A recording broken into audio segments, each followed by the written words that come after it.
நம்பினேன் உன்னையே நம்பினேன் ஸ்கந்தகுரோ உன்னையன்று இவ்வுலகில் ஒன்றுமில்லை என்றுணர்ந்தேன் நன்கறிந்து கொண்டேன் நானும் உனதருளால் விட்டிட மாட்டேன் கந்தா வீடதருள் வீரே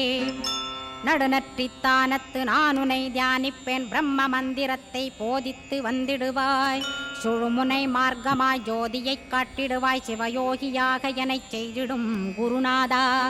ஆசையறுத்து அறநடியைக் காட்டிவிடும் மெய்யடியராக்கி மெய்வீட்டில் இருத்திவிடும் பொங்கு நாட்டிலே கோயில் கொண்ட ஸ்கந்தகுரோ கொல்லிமலை மேலே குமரகுருவானவனே கஞ்சமலை சித்தர் போற்றும் ஸ்கந்தகிரி குருநாதா கருவூரார் போற்றும் காங்கேயா ஸ்கந்தகுரோ மருதமலை சித்தன் மகிழ்ந்து பணிம் பரமகுரோ சென்னிமலை குமரா சித்தர் கருள்வோனே சிவவாக்கிய சித்தருளை சிவன்மலையில் போற்றுவரே